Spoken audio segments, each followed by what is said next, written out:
listen. Huh? Top 12 episodes of Dungeons & Dragons. Cavalier and Acrobat. Who doesn't remember the opening credits of this hit Saturday morning cartoon? I don't like this. Whoa! What's happening?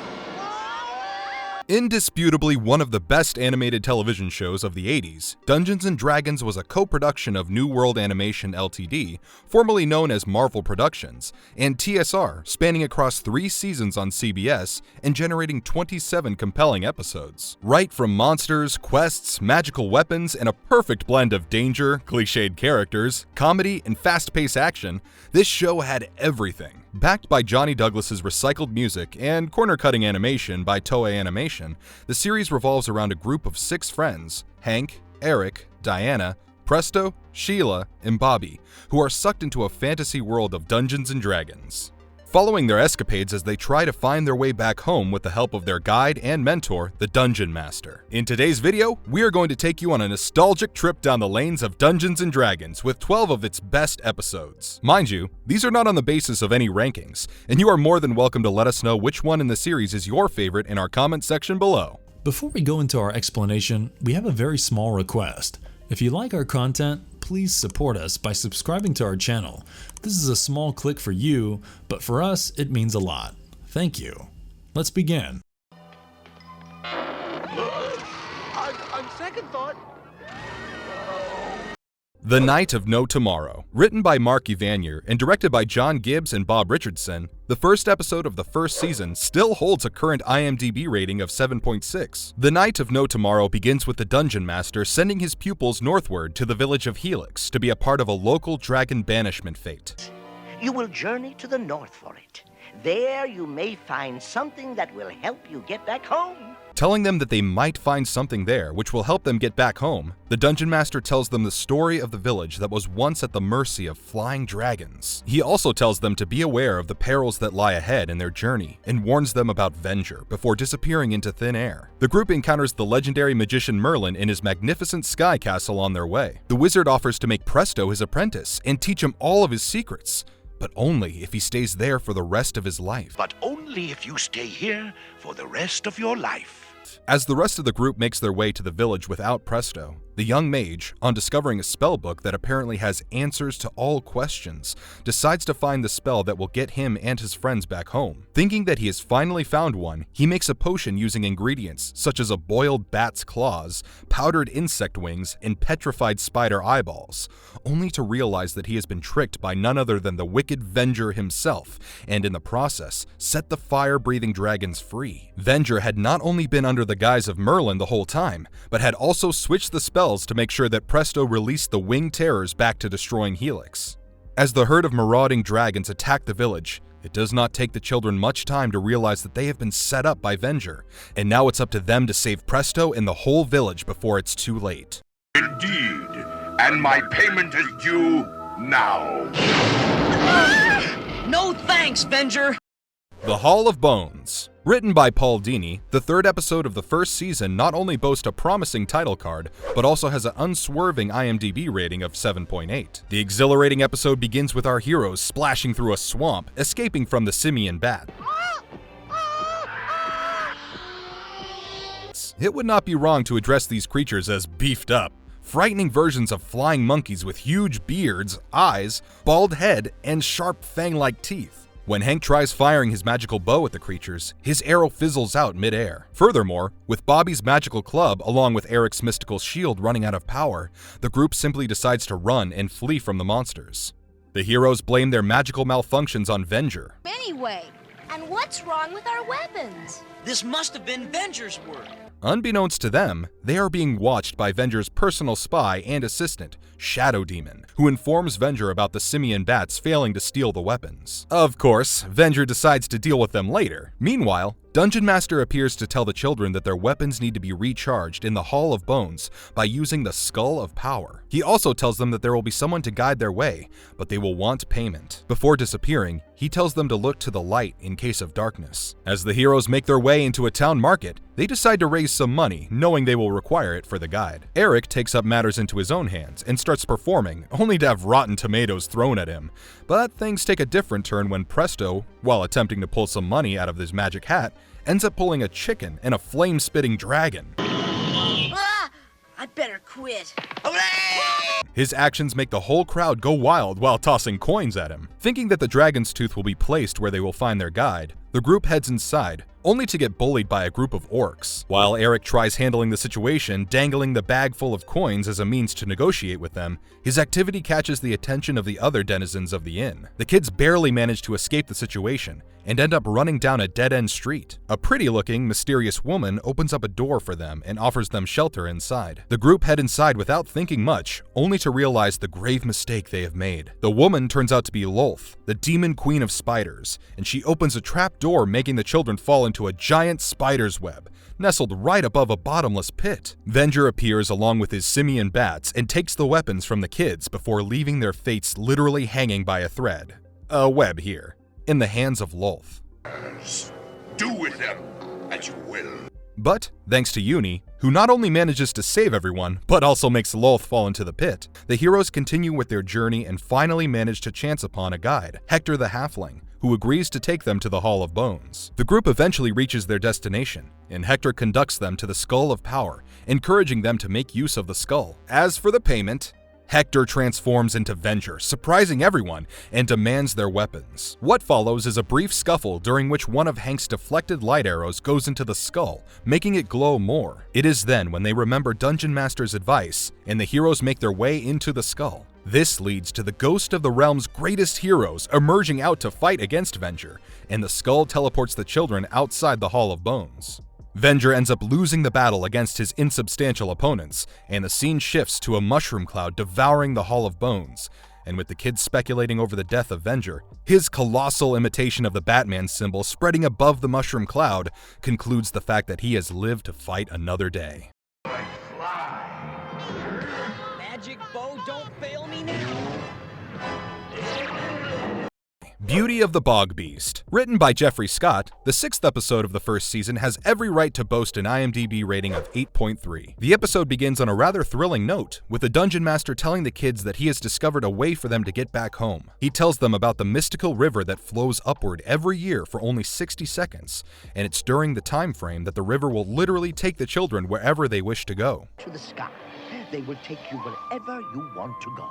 He also warns them not to touch the beauty that breathes the beast before disappearing. But as for Eric, he ends up picking a flower later in their quest and gets transformed into a hideous-looking bog beast. Now you tell me. It's a good thing for you nothing happened.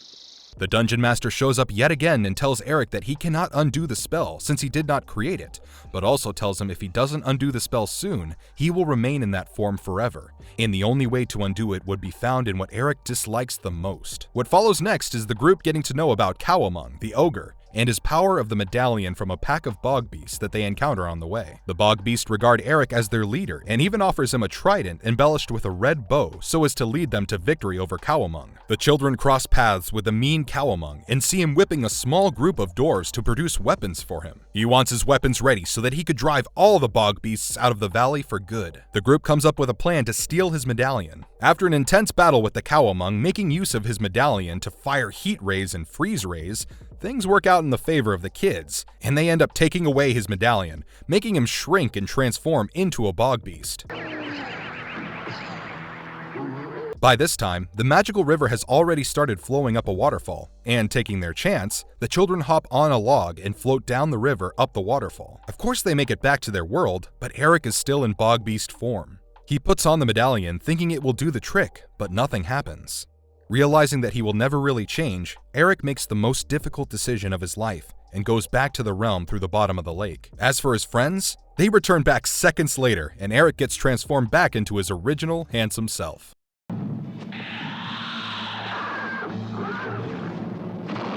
What do we do now? Quest of the Skeleton Warrior. Written by Buzz Dixon, The 9th episode of the first season holds a current IMDb rating of 8.4, despite the fact that this episode actually aired on CBS some 38 years back. This exciting episode begins with Venger flying on his nightmare through a thunderstorm and landing on top of a cliff. He meets his enslaved skeleton warrior, Dekion, who informs him that he has finally discovered the Circle of Power, but it's held in the lost tower of the Celestial Knights, and only those with the purest hearts and capable of becoming a Celestial Knight themselves could enter the tower and survive its test of courage. And even though Dekion himself was once a Celestial Knight, he cannot enter since he is under Venger's power. The evil wizard has his own plans and tells Dekion about the 6 heroes. As for the kids, they encounter the Dungeon Master on their way, who tells them to go to the Lost Tower of the Celestial Knights in order to find their way back home. It's the Lost Tower, and in it you may find the power to return to your world. The children cross paths with Dekion, who tells them how he was once a Celestial Knight, and then cursed to look like a skeleton post an evil wizard's spell on him. Only the Circle of Power inside the tower can break the spell. The children decide to help him out and also find a way back home. The group reaches the tower and makes their way inside, only to get separated one by one and get confronted by illusions that they fear the most. Sheila is the first to get separated as she falls into some kind of magic hole and gets transported into an almost featureless plane. Realizing that she is all alone, she curls up in fear. This isn't funny, Presto. The next to get separated from the group is Hank, followed by Presto and Eric together. In that stupid hat.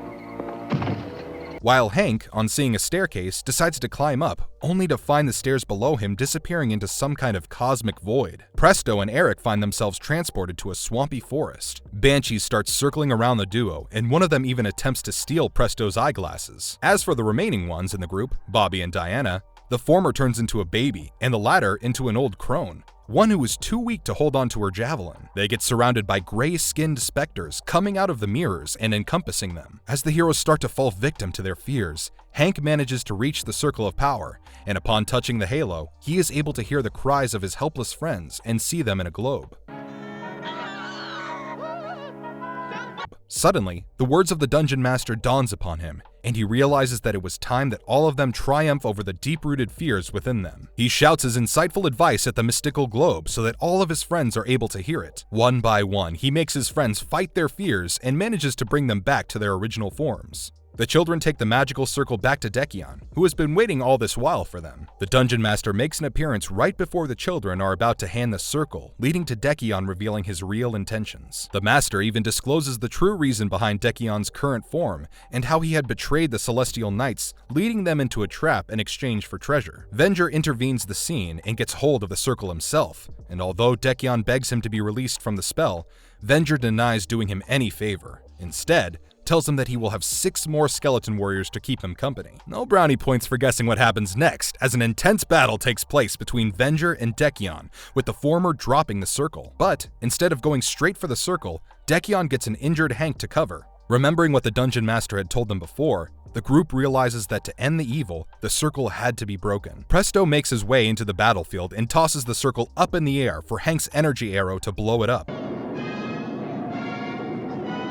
This leads to Venger getting blown away by a magic cyclone and Dekion returning back to his former glorious self. Dekion, before flying away on his giant eagle, promises to return upon finding some way for the kids to go back home. Here but a dumb clock.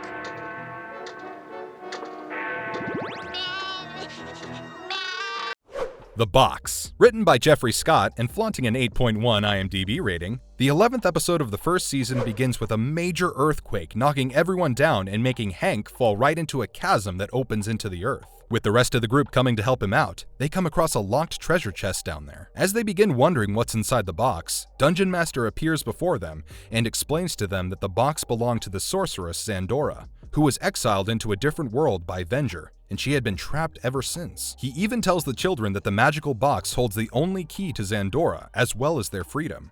A few things first. The box has to be taken to the Skull Mountain, placed under the shadow of the skull at exactly noon, and only then opened, and not anywhere else. In order to return home, the group has to release Zandora first, and only then will she be able to tell them where to place the box, so as to let them to return back to their homes. As they start pulling the box away and making their way towards Skull Mountain, Their activities are closely observed by the Shadow Demon, who later goes back to Venger's Undercliff Castle and informs the latter what the young ones are up to. It goes without saying that Venger decides to reach the venue before them. The heroes reach their destination, and following the instructions of the Dungeon Master, they are finally able to free Zandora, who, by the way, also looks a lot like the Dungeon Master. You're free. We were hoping you could help us get home to our world. Zandora teleports the children to the top of the stone arch, telling them that the box will open on a stairway to their world. The arch begins collapsing, and the staircase starts crumbling as soon as they are all inside, and in no time, they find themselves in the Dungeons & Dragons roller coaster car that's aiming for a portal. It's not a trap. But if you thought that things would be this easy, then you are wrong. Venger arrives on his nightmare, incapacitates Zandora, and flies right into the box. As for the children, their celebration is short-lived as they get attacked by Venger, who demands their weapons. Well, of course, the weapons are powerless in this world, and with Venger trying to take over the children's homeworld, the heroes decide to return back to the realm so as to make Venger follow them. Soon, they all emerge from the box, followed by Venger, who demands both the weapons and the box. Zandora steps in, steals the weapons along with the box via telekinesis, and then shoves the weapons into the box. You will regret this, Zandora. Venger steps inside the box, only to have Zandora shut the lid right after. As much as the kids are ecstatic about the fact that Venger was finally gone, they are even more overjoyed when Zandora gives them back their weapons. Jerry, wake up. Look. The Girl Who Dreamed Tomorrow. Season 2 kicks off with The Girl Who Dreamed Tomorrow, boasting a brilliant storyline by Carl Gers and some amazing animation by Toei. This electrifying episode begins with the group running away from bullywugs on a narrow mountain ledge and saving a young lost girl from the lizard folk warriors. Terry, along with her dog Freddy, had also been swept into the realm through the Dungeons & Dragons ride. The Dungeon Master appears before all of them and tells them about a portal that lay within the Maze of Darkness. A portal to your homeworld lies within those mountains.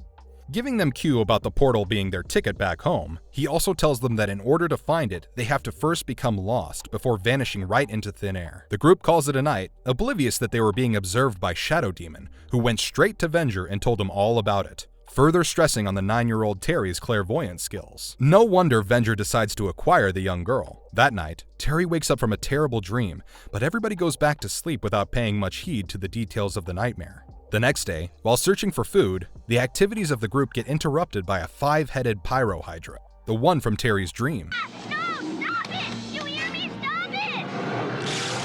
Things start taking place in the same order she dreamt, but thankfully, they are able to escape from the creature. But soon enough, they find themselves trapped in a maze that Terry had seen in her dream that night before. The Dungeon Master makes an appearance yet again and explains how the maze happens to be a tool of Venger that has lured unwary travelers with the promise of the portal home. Suddenly, Terry remembers the way out of the maze, thanks to the dream she saw last night, and the group starts making their way towards the end, only to find Venger already there. As usual, Venger wants the girl for himself. When the group denies handing Terry to him, Venger transforms into his demonic self, and while the group stays back to fight Venger, Bobby is given the responsibility of getting Terry and her dog to the portal. While Bobby carries her towards the portal, Terry reassures him that he will find his way. As soon as he tosses her towards the portal, she gets sucked in along with her dog. Somehow, Terry manages to throw her locket back to Bobby.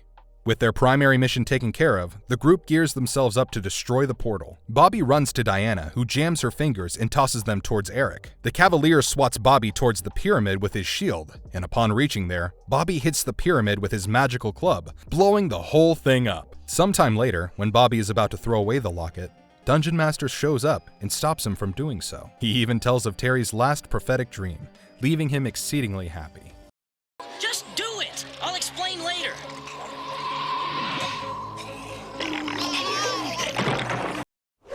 The Traitor. Written by Jeffrey Scott, the 4th episode of the 2nd season begins with another bang. The heroes, while resting in the Moon Forest, get awakened in the midst of a sneak attack, thanks to Venger's orc army. With Bobby and Hank getting captured by the army, Sheila goes after the orcs to see where they are taking them, and while skulking around the orc camp, she is literally shocked to hear Hank planning an ambush with the enemy against them. She hears him telling them to wait until he fires the signal arrow, and that he has to make sure that none of his friends can make use of their weapons. Hank even goes to the extent of telling the orc army to tell Venger not to worry and that everything will take place the way they have planned. Now that's a shocker!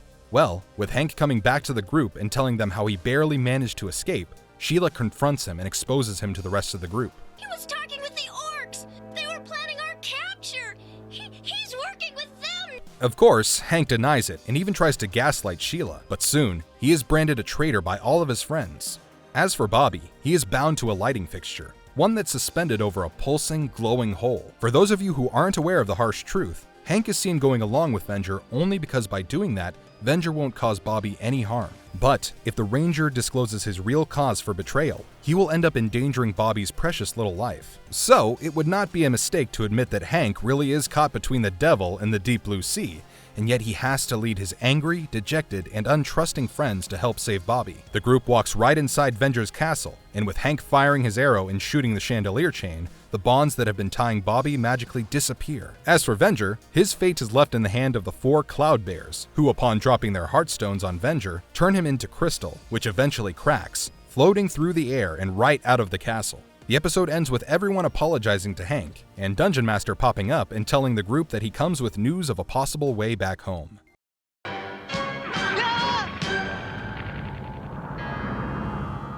Hey, what did you do? Day of Dungeon Master. Written by Michael Reeves, the 5th episode of the 2nd season is often regarded as one of the best episodes of the series. Day of the Dungeon Master, boasting a current IMDb rating of 8.2, begins with a group escaping from giant wasps. Using their weapons against the swarm, they are eventually able to defeat them. Soon, Dungeon Master pays them a visit, and Eric expresses how his mentor's powers seem to make everything easy for him. Of course, the Master explains that his job needs his attention to many places that need him, and that his job is anything but easy. It goes without saying that Eric thinks otherwise, and even goes to the extent of stating that had he been the Dungeon Master, it would be the simplest job in the world. But who would have thought that the Master would actually take up his offer and allow him to be in his shoes? This'll be a piece of cake. As per his instructions, the group are to head towards east, seek the city called Darkhaven, and it's there that they will find the Golden Grimoire, one that holds the key to everything. With the Dungeon Master disappearing into a mirage, the group resumes their journey having not the slightest idea that Shadow Demon has been following them, and he eventually reports about their activities to an excited Venger, who now wants to acquire the power of the Dungeon Master.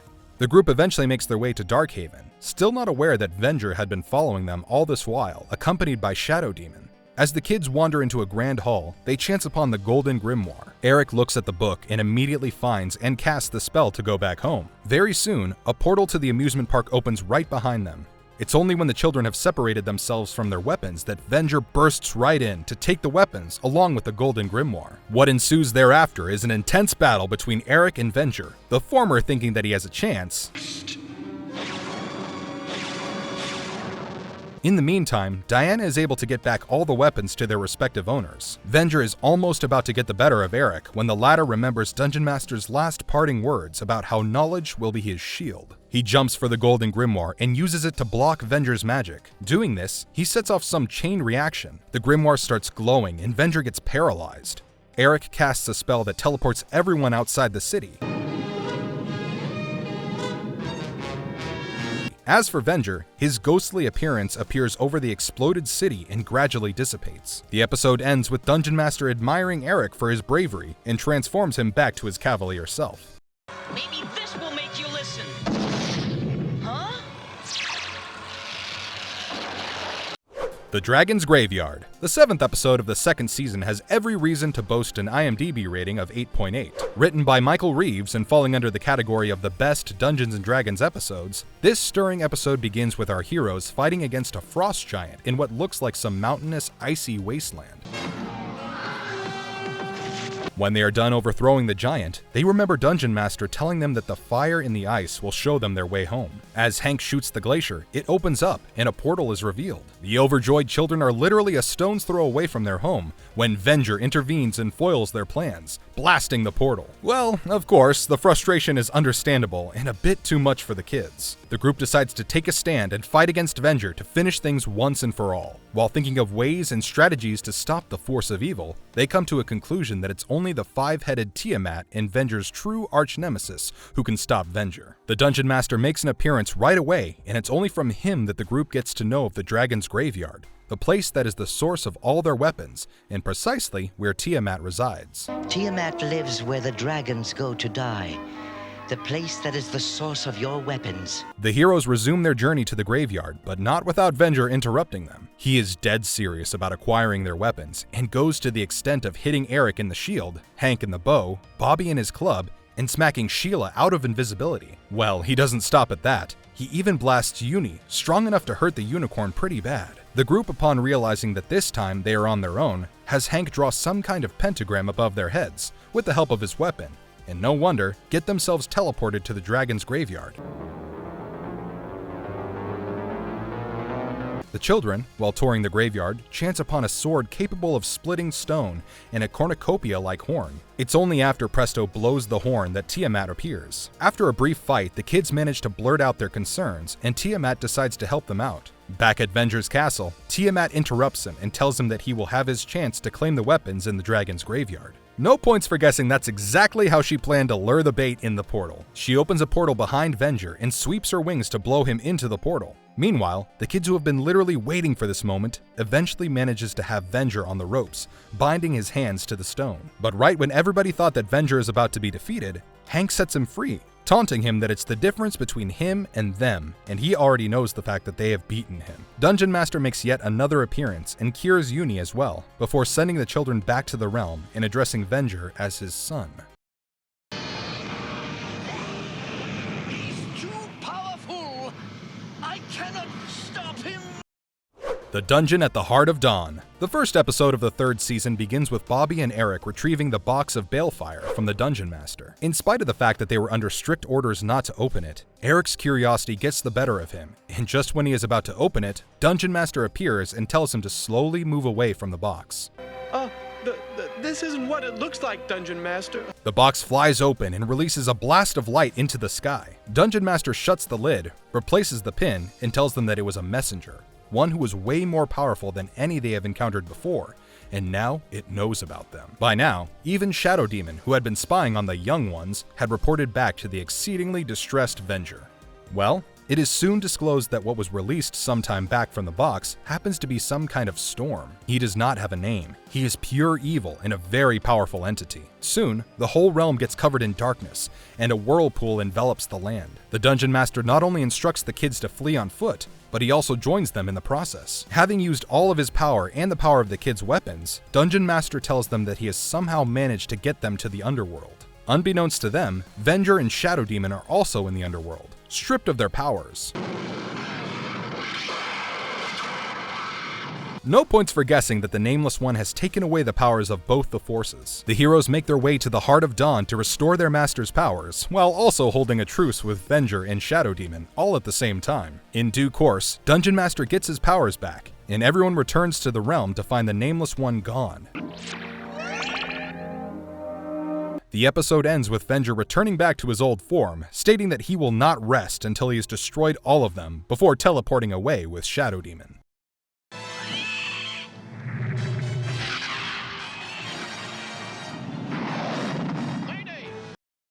The Time Lost. Directed by John Gibbs and written by Michael Reeves, the second episode of the third season had on display a rather exciting storyline. After all, who would have ever thought that Venger had been kidnapping military personnel from different battles on Earth? The episode begins with his recent captive, a US Air Force pilot, whose fighter jet Venger commandeers. Venger then goes to the Second World War and captures a Luftwaffe pilot named Joseph Mueller, with plans of giving him the modern fighter jet and sending him back to Earth to win the war for Germany. But doing this would literally change the entire course of world history and also prevent the kids from being born. Joseph had quite the struggle within himself about Venger's temptation to make him a war hero. So much so that the Balkan cruise that he had disposed of magically returns back to his arm.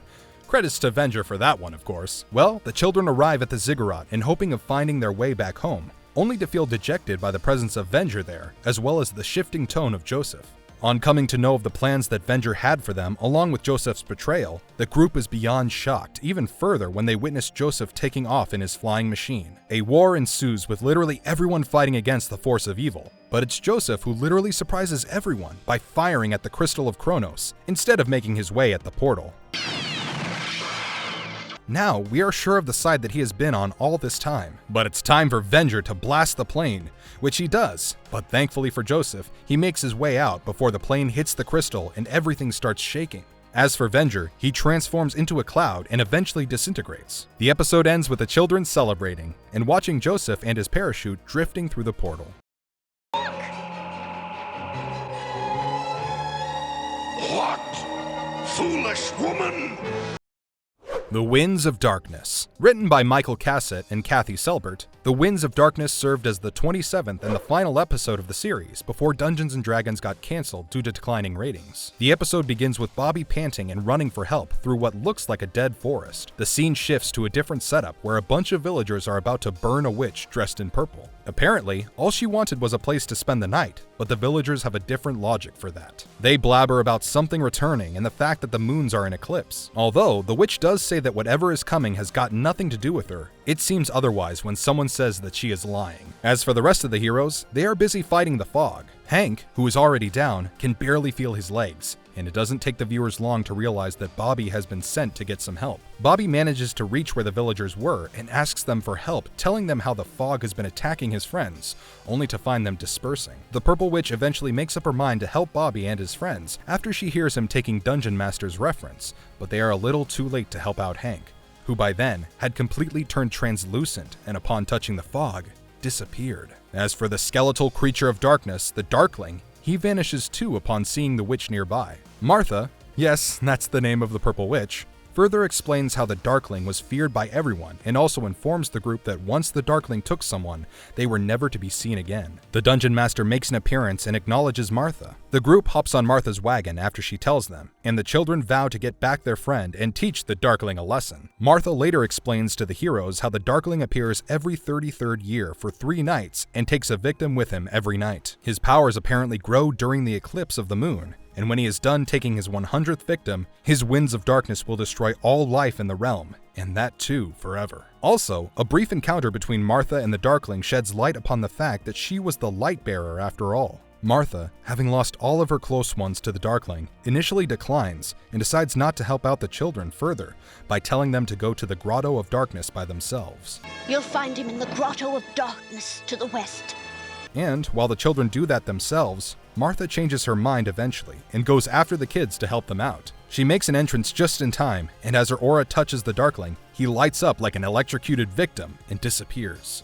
A pink light is seen gushing out of the grotto along with a horde of all the people who are taken away. Hank comes back and the heroes thank Martha for her assistance. The episode ends with the Dungeon Master making an appearance and telling the heroes about a great magician called Kryn, who might be able to send the kids back home. And if you liked our content, don't forget to leave a like and subscribe to us if you haven't already. Have a good one and be safe. Thanks everyone.